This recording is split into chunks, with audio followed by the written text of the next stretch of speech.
gusto, una alegría, una bendición poder estar aquí junto a ustedes, abriendo la palabra de Dios, disfrutando de lo que Él tiene para nosotros. Que la paz, la presencia, el amor de Dios sea una realidad en cada una de sus vidas. Gracias a todos ustedes que nos ven y nos escuchan en tantos lugares de Colombia y del mundo.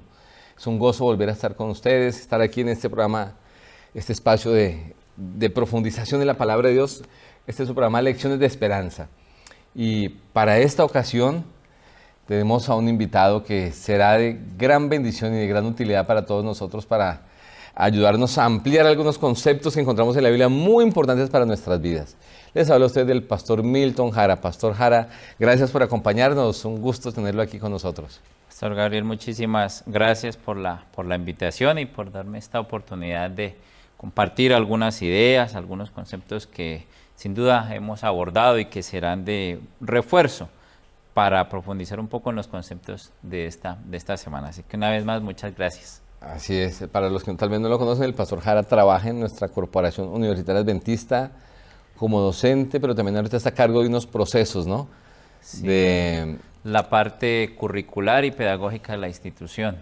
Una columna vertebral, ¿cierto? Allí, que Dios lo dirija, pastor, en esa responsabilidad. Muchas gracias, pastor. Precisamente, imagino que usted mira hoy su vida y ve que ha sido un viaje. Sí. ¿Cierto? Como dice, aquí voy y uno mira hacia adelante y miramos hacia el futuro, confiados en Dios, pero sin saber cómo vendrá, ¿no?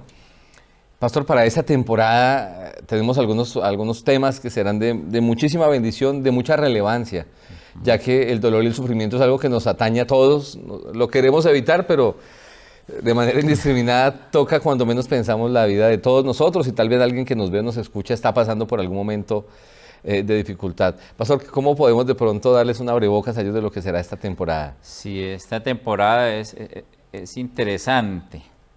Nos muestra de entrada el título de la temporada, que es En el crisol con Cristo. Cristo, una palabra de esperanza, de confianza, de tranquilidad, pero le antepone en el crisol, que es naturalmente un recipiente que está sujeto a muchas presiones, muchas tensiones, porque en él ocurre algo y es un proceso de purificación. Y es así, esta temporada tiene un objetivo especial y yo por aquí lo he remarcado, y es mostrar que el dolor que muchas veces nosotros estamos pasando, que vivimos, ¿cierto? Ese sufrimiento, no significa que Dios nos ha abandonado, no significa que Dios nos dejó, no.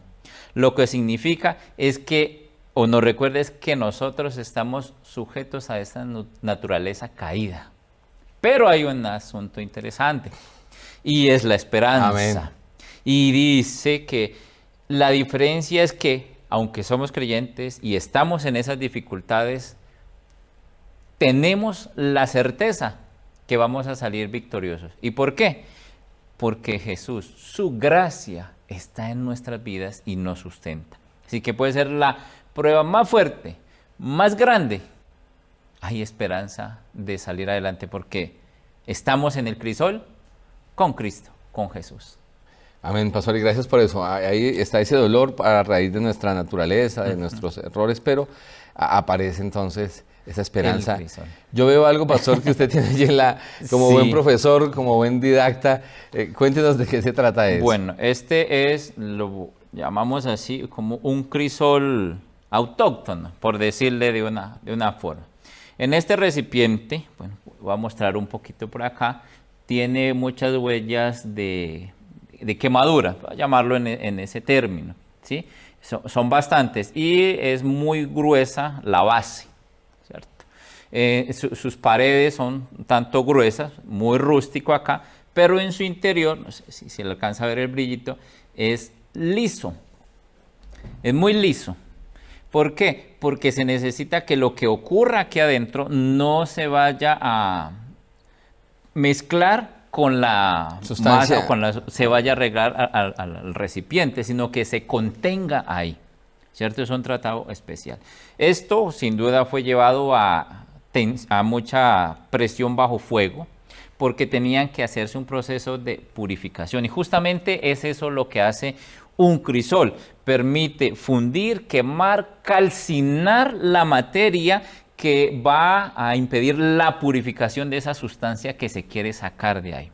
Por eso, estos crisoles, hay unos muy bien elaborados que son ocupados en los laboratorios, deben soportar hasta más de 2400 grados centígrados.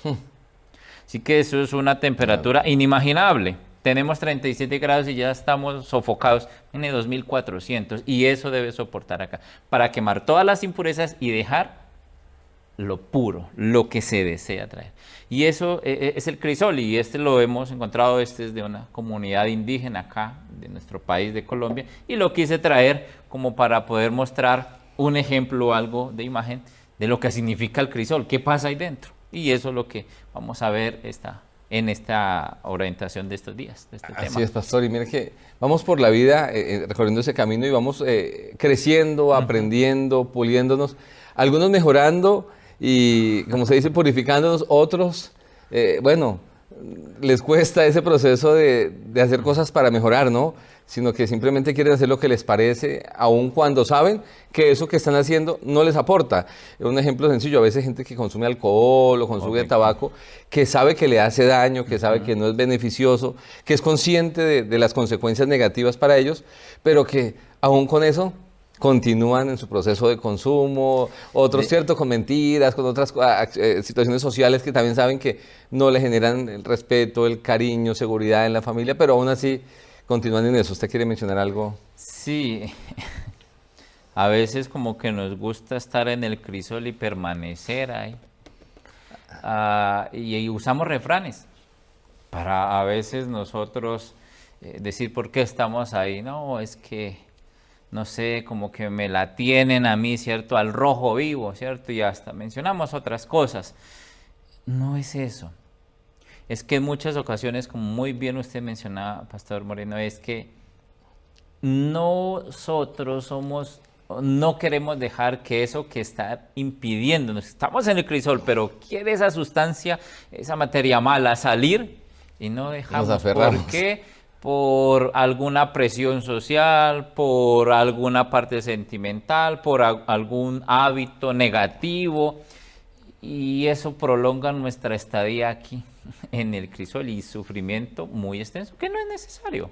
Así es, ustedes, mire, no es necesario porque en ese camino de la vida se necesita un guía, ¿cierto? Es correcto. Y Dios lo provee. Vemos que la Biblia nos provee un guía seguro para eso. De hecho, en la Biblia aparece la figura, y tal vez quienes nos ven y nos escuchan han leído y han escuchado mucho, un salmo que es casi que conocido por todas las personas que estudian la Biblia, independientemente cuál sea su denominación o a la iglesia a la que asiste. El Salmo 23. Correcto. Es un salmo que la mayoría de la gente conoce aún, a muchos no cristianos, por alguna razón de estudio, de algo, lo han conocido, ¿no?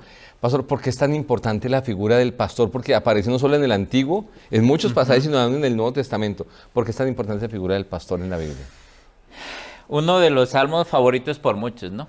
Sí, señor. Así, ¿no? Muchos no son cristianos, pero lo tienen de favorito. Es un salmo demasiado representativo por el contenido cultural que hay dentro del salmo, la carga cultural. Y es que el salmo lo escribió alguien que fue pastor, pero en el contexto bíblico, el término, o en el Antiguo Testamento, ya en el Nuevo Testamento tiene una ampliación, la acepción de pastor, ¿cierto? Pero en el Antiguo Testamento el pastor era quien cuidaba ovejas, eso lo conocemos muy bien. Pero ese cuidar ovejas significaba a tal punto de defenderlas del peligro más grande que fuese. O sea, al costo que fuera la defensa, ¿cierto? De cualquier peligro. ¿Por qué? ¿Qué significa entonces una oveja? Pues hacerse uno la pregunta. Es que era el sustento, la lana, la leche, la carne, la parte financiera, ¿cierto? Y la ocupación tradicional de la familia. Era el centro, llamémoslo así, financiero, porque no podían cultivar por los terrenos tan áridos y desérticos. Entonces, la oveja es muy resiliente, pastor. Y ese es algo que veo interesante. Soportaba lo fuerte del terreno, pero además de eso estaba dispuesta a que la llevaran para donde fuera. ¿Y quién la llevaba? El pastor. Confiaban en él. Por eso era tan importante la figura del pastor en ese momento. Este salmo muestra dos cosas interesantes. Primero muestra, o es algo que podemos nosotros llamar una relación o una metáfora. Primero es el pastor, pero luego lo muestra como el anfitrión. Y uno dice, venga, ¿por qué en un salmo me aparecen dos cosas como tan distantes? Aparentemente, decimos, ¿cierto? Y eso nos lleva a que el salmo se divida en 3 secciones, pastor.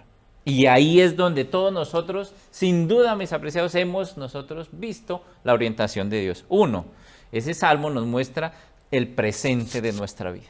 Hoy nosotros nos presenta lo que pasa, ¿cierto?, por la muerte cuando estamos en dificultad, cuando estamos dentro del crisol. Ese es un momento. Y un tercer momento es salimos del crisol, nos purificamos, pero llega un momento más adelante que es la esperanza y es la eternidad. Ahí el Salmo lo dice, los 6 versículos tienen esa distribución. ¿Por qué es importante? Porque entonces el pastor ve siempre lo mejor para sus ovejas. Pero cuando venimos al Nuevo Testamento encontramos la misma tradición de ovejas, de cultivar, es más, en el templo, las ovejas para los sacrificios, tenía gran significancia. Entonces llegó a entenderse que Cristo Jesús, en la analogía, ¿cierto?, que era, además de eso, el pastor del creyente, ahora se iba a convertir en un pastor redentor, que iba a redimir a quienes, a sus ovejas, en otras palabras, a nosotros. Lo escribe el Salmo un pastor que consideraba a Dios como su pastor. Pero ahí ya se sale del ámbito tanto, así llamémoslo, de cuidado, y lo ve en un ámbito espiritual. Ahí entonces en el Nuevo Testamento es cuando toma esa relevancia o se amplía la acepción de pastor. Quien me cuida, ahora yo vengo a ser oveja. Y eso David sí que lo sabía muy bien, entendía bien la figura. Y ese proceso del caminar, pastor, vemos la confianza de la oveja, porque la oveja se deja guiar. Bueno, la oveja no tiene raciocinio, ¿no? Pero se hace la ilustración, usted menciona algo, la resiliencia, la capacidad de la oveja de dejarse guiar, a diferencia de otros animales que les cuesta más como ser guiados y dejarse llevar por un punto. Vemos que el pastor tiene un propósito, tiene un plan, y es guiar a sus ovejas. Yo me voy a remitir a leer el Salmo 23, capítulo 3. Dice que Dios tiene un camino por el que quiere que transitemos. Dice, me guiará por sendas de justicia, por amor de su nombre. ¿A qué hace referencia esas sendas de justicia y por qué Dios quiere que estemos allí, pastor? Ahora, Juan 10:11 dice que Él es mi pastor. Bien, entendemos eso. Hechos dice también, luego dice que Él es el pastor que cuida, el gran pastor que cuida las ovejas. Luego dice que nosotros como ovejas a veces nos descarriamos, ¿no? Nos vamos por un camino que aparentemente se ve bueno, ¿cierto? Pero termina uno en dificultad. Cuando nosotros hablamos las sendas de justicia, es entender esas sendas no en el sentido exclusivamente de un juez, de una parte tribunal, no, sino en la parte del sentido moral. Y aquí hay que entender dos cosas, y eso lo explican muy bien desde filosofía y muchos otros escenarios. La parte epistemológica dice que una cosa es la ética, otra cosa es la moral, ¿cierto? La ética es mi comportamiento en sociedad a partir de unas leyes que establecen un comportamiento generalizado, la ética. Pero la moral es ese código interno que tiene el individuo que lo lleva a definir y a entender lo bueno y lo malo. Por eso cuando hablamos por sendas de justicia es entenderlas en el sentido de la parte moral, lo que es recto a través de la palabra y entendiéndola como los principios, no como una norma, sino como principios. Las normas, usted se da cuenta, pastor, que a veces las normas le sacan una adenda, ¿cierto? Pero al principio no. El principio se mantiene siempre. Y hagamos un trazado por todas las culturas y encontramos que siempre el principio se mantiene. Uno de los más tradicionales es no matar. Un principio. Pero venimos a la norma, ¿cierto? Y dicen, no, pues, defensa propia. Entonces puede comprar arma, y vemos las noticias que están llenas de eso. Ven, cambian la parte normativa, pero el principio es claro. Si cumplimos el principio, nos podemos librar de tanto sufrimiento con la norma. Entonces, verlo por sendas de justicia es entender justamente eso, la parte moral, lo relevante que es para nosotros. Ahora, ya no está la oveja como tal allá, ¿cierto? Sino se refiere a nosotros como esa oveja, que es creada a imagen y semejanza de Dios, que como usted bien decía, tenemos raciocinio, entendemos lo bueno, lo malo. Y esto no nos lo enseñan en la escuela, el colegio, eso viene con nosotros, es per se al ser humano, el bebé lo entiende. Llora para que el papá llegue, ya entendí, llora y él viene, o sea, entiende cómo hacerlo, bueno, malo. Entonces, es entenderlo en esa línea, pastor. Es dejarse guiar entonces por los caminos que el pastor tiene, que serán los mejores, ¿cierto? Correcto. Pero vemos que allí mismo se menciona, aunque Dios quiere el camino de justicia, ¿no? Por el que Él tiene para nosotros y que lo hagamos por amor a Él. El siguiente versículo dice que aunque ande en valle de sombra, o sea, ya hay un contraste, hay un camino que usted dice que me lleva por el sentido común de lo moral y por consiguiente se espera que vengan cosas buenas, pero habla de un camino de sombra, de muerte. ¿Por qué se menciona allí ese contraste allí tan seguidito y por qué aparece ese ahora, si Dios quiere un camino de paz, de tranquilidad por sendas de justicia, ¿por qué aparece entonces sombra y muerte en ese camino? Vamos, la primera, sombra, oscuridad. Y hay momentos oscuros en nuestras vidas, que uno dice, ¿por qué pasé por esa? Si yo pudiese retroceder el tiempo, yo habría decidido otra cosa para no pasar por esa sombra, ¿cierto? Pero es ese momento tan difícil que uno muchas veces dice, una circunstancia tan triste en mi vida no tenía que haber sido. ¿Por qué ocurrió? Ahora permítame referirle a un salmo que está 4 salmos más adelante de él mismo David, y es el 27. Acá dice, aunque pase por sombra, pero en el 27, ¿qué dice él?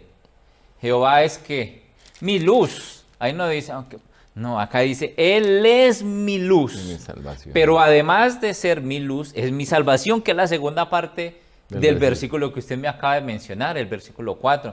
Si Él es mi luz y mi salvación en el Salmo 27, Él acá dice, aunque ande por valle de sombra de muerte, aquí entonces yo no voy a temer porque Él es mi salvación.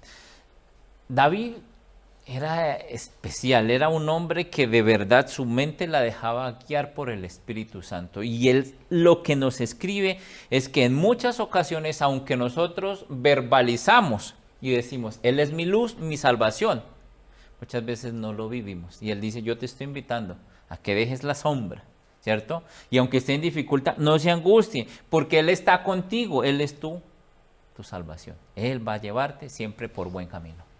La segunda parte dice, vara y callado, pastor. Vara y callado. Mire, cuando le hacemos como un zoom a las palabritas, a estas dos, encontramos que la vara era uno distinto al callado, ¿sí? La vara tenía normalmente en uno de sus extremos una cabeza grande, fuerte, que con esa era para defenderse de las fieras. Pero el callado era curvo, era para atraer hacia sí las ovejas. Eso significa disciplina. En otras palabras, pastor, muchas veces Dios, como dice Santiago, Él no tienta, pero sí nos permite ser probados para perfeccionar la herencia que llevaremos al cielo, pastor. El carácter. Entonces, esto dice, aunque estés pasando por una situación, como decíamos, como el propósito de esta temporada, no se angustie, el pastor está contigo. Él tiene el callado justo para traerte cuando ya veas que estás flaqueando. Y como decía o dice la poesía, cuando sea el crisol más fuerte, Él te va a llevar alzado. Por eso verás 2 huellas en la arena. Así es nuestro pastor. Ese versículo 5 dice que Él organiza una mesa. En otras palabras, aunque a nuestro alrededor esté mucho el crisol, el fuego hace mucho, dice que Él va a organizar algo para que estemos bien. Amén, una mesa. Va a tener una mesa. ¿Qué pasaba en una mesa, pastor? ¿Qué pasa en nuestras mesas? Se sienta papá, mamá, los hijos, tomados de la mano, oramos, y el papá siempre hace esta pregunta: ¿qué tal el día, muchachos? No, bien. ¿Y por qué? Y se empieza a dar eso. Es ese espacio de encuentro, de compartir íntimamente. Y él dice eso: aunque estés en esa dificultad o muchas personas quieran contra ti algo malo, tranquilo, vamos a estar en una mesa especial. Pero el versículo número 6 dice: ciertamente, en otras palabras, no te puedes olvidar todo lo anterior si quieres, pero no olvide esto. Dice David, que vivió muy de cerca con Jesús, con Dios. Ciertamente, el bien y la misericordia. ¿Qué es el bien? ¿Qué es la misericordia? Cuando yo digo el bien, es todas las bendiciones que tengo para ti, pero la misericordia es mi gracia para perdonarte. Y eso va a ser algo especial, porque morarás conmigo todos los días. Estaré Amén. contigo, ¿cierto? Seguirás todos los días de mi vida en la casa de Jehová. Juan dice algo. El pastor va para Juan ahora y dice, en el libro de Juan dice: me voy a ir y a hacer morada para que estén conmigo. Miren la proyección de este salmo hasta la redención que Cristo Jesús tiene para nosotros. Y esa es la esperanza. Tranquilo, en la dificultad. Ahora que estás en un crisol fuerte, no se olvide que Dios tiene una mesa para ti ahora mismo, pero tienes bien y misericordia. Te da bendiciones, te va a dar perdón y te va a dar muy pronto la vida eterna y vivir en la Canaán celestial con Él. Así que es la bendición con que termina este salmo. Y tremenda bendición, pastor. En este Inmensa, camino no estamos inmensa. solos y hay esperanza porque hay algo maravilloso por la eternidad, que será su presencia, ¿cierto? Acá con nosotros, pero con un futuro maravilloso para cada uno de quienes nos ven y nos escuchan. Así es, pastor. Pastor, gracias por habernos acompañado. Vamos a hacer una oración, si Sí, nos lo señor. permite. Y también lo haremos por quienes nos ven y nos escuchan. Buen Dios, aquí estamos, agradecidos porque en este viaje, mientras vamos por este mundo hacia la patria celestial, no estamos solos. Está nuestro guía, está nuestro pastor, que es Cristo, que es Dios, Señor. Mostrándonos el camino correcto, la senda de justicia. Permítenos dejarnos guiar por Él a través de tu Santo Espíritu. Y cuando pasemos momentos difíciles, saber, como acaba de mencionar el pastor, que el pastor estará con nosotros, que adesará una mesa delante de nosotros, que si alguien nos quiere hacer daño, Él será nuestra defensa, nuestro protector. Y Señor, que tiene un futuro maravilloso, y es el bien y la misericordia, que nos acompañan acá, pero que serán, Señor, también una realidad por la eternidad cuando Cristo regrese. Bendice al pastor Jara, su familia, sus responsabilidades, y de manera especial bendice a quienes nos ven y nos escuchan. Si alguien está pasando un momento difícil, que recuerde que el pastor de los pastores, el guía seguro para este mundo, está a su lado. Y que tu paz llene sus vidas y se sientan abrazados por tu bien y tu misericordia. Pues lo pedimos en Jesús. Amén. Dios les bendiga y les guarde grandemente. Pastor, gracias por su compañía y nos vemos muy pronto en una nueva lección de esperanza.